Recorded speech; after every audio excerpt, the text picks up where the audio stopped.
Hyderabad Indira park ధర్నా చౌక్లో cable internet ఆపరేటర్లు చలో ధర్నా చౌక్ పేరిట మహాధర్నా చేపట్టారు. నగరంలో విద్యుత్ శాఖ అధికారుల చర్యల వల్ల కేబుల్ ఇంటర్నెట్ ఆపరేటర్లు రోడ్డున పడాల్సిన దుస్థితి నెలకొందని federation of aerial cable operators నాయకులు తీవ్ర ఆవేదన వ్యక్తం చేశారు. ఈ ధర్నాకు BRS MLC Dasoju Sravan Kumar, BJP రాష్ట్ర ఉపాధ్యక్షులు బూర నరసయ్య గౌడ్, ఫ్యాక్టో నాయకులు, కేబుల్ ఆపరేటర్లు పాల్గొన్నారు. రాష్ట్ర ప్రభుత్వ విధానాలపై నిరసన వ్యక్తం చేశారు. కాంగ్రెస్ ప్రభుత్వం అధికారంలోకి ఏర్పడిన నాటి నుండి అన్ని వర్గాల ప్రజలు ఇబ్బందులు పడుతున్నారని దాసోజు శ్రవణ్ కుమార్ ఆరోపించారు. 32 ఏళ్లుగా కేబుల్ ఆపరేటర్ల వల్ల లేని సమస్య ఇప్పుడు ఉందని, వారి వైర్లను ఎక్కడికక్కడ తొలగించి ఉపాధిపై దెబ్బతీయడం దారుణమన్నారు. వెంటనే ప్రభుత్వం స్పందించి విద్యుత్ స్తంభాలపై ఉన్న కేబుల్ వైర్లను కట్ చేయడం మానుకోవాలని, వెంటనే చర్చలకు ఆహ్వానించాలని వారు డిమాండ్ చేశారు.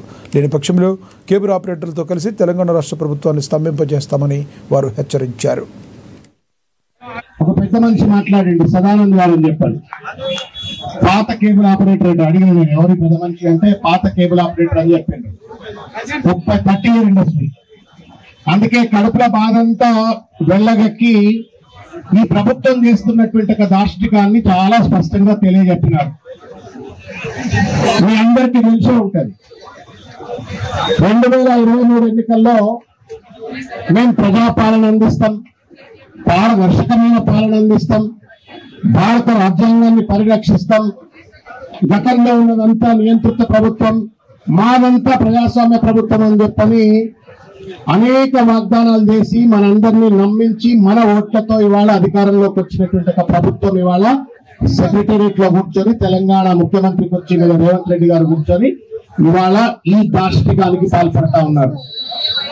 మనం మన పల్లెల్లో, పట్టణంలో కానీ 5 లక్షల జనానికి, 5 లక్షల యువతకు అన్నం పెట్టే కేబుల్ ఆపరేటర్స్, ఇంటర్నెట్ ఆపరేటర్స్ కు ఈ రోజు రోడ్డున పడేస్తూ నిర్దాక్షంగా లక్షలు ఖర్చు పెట్టి, కోట్లు ఖర్చు పెట్టి కేబుల్ వాళ్ళు మొత్తం 50 జిహెచ్ఎంసీలో వివిధ మున్సిపాలిటీలో కేబుల్స్ పెట్టే నిర్దాక్షంగా రాత్రికి రాత్రి ముక్కలుగా